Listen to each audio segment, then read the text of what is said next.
Imitation is the highest form of flattery. Do you guys really believe this, or is that some cute classic phrase? But when it comes to making your own identity, some can take it very personal when copying, as these rappers and their idols clashed. Future and Desiigner. Future was already on the scene heavy and had put in years of work. But when Future first came out, a lot of his hooks and melodies was horrible. He basically sounded like every other Atlanta rapper. It wasn't until his mixtape Monster that he found his groove and has been smooth sailing since. While he was perfecting his craft, another artist from Brooklyn was paying very close attention. When Desiigner's song Panda first came out, I looked everywhere for that shit, thinking it was Future, cause that thing was hot. With the same cadence and the same flow, everyone kept poking fun at Desiigner for sounding so much like Future. In the Fader interview, they asked Desiigner how he feels about the comparison. He basically just dumbed down his answer and gave Future props. In the Rolling Stone article, Future dismisses Desiigner's name when even brought up, not even wanting to mention him. Sometime after that, Future was performing on stage and dissed Desiigner. Just being petty, of course. Two of them never did a song and never had any beef. The situation just what it was. Desiigner's career never fully took off, but he's doing alright and still popping up, so he's doing his thing. Lil Wayne and Young Thug. Lil Wayne without a doubt is easily one of the most imitated artists out. He was one of the first ones to play with his voice, and his style of rap is effortless. Rapping since a child among grown men, the Cash Money crew.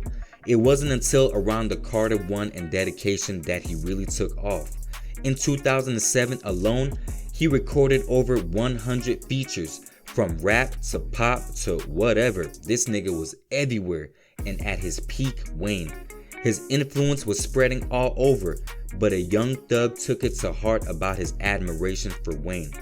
In a Complex interview, Young Thug calls Wayne his idol, as he has many times. You can for sure hear the influence as he hits the high notes when rapping and certain melodies when singing. At some point they had beef, mainly Young Thug beefing with Wayne, as he also explains in the $1 Million Worth of Game interview. He said Wayne didn't dap him up the first day they met, so from there, his feelings started to grow. Wayne had a big problem with Young Thug because he had named his mixtape Barter 6 in reference to Wayne's Carter releases. They both threw shots at each other, and Young Thug did, literally, as he was accused of shooting up Wayne's tour bus.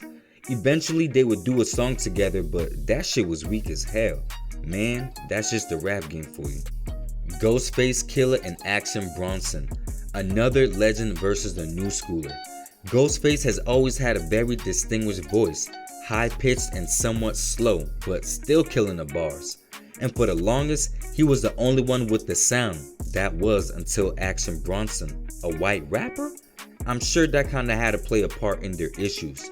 They had met each other a couple of times and everything was cool, nothing happened.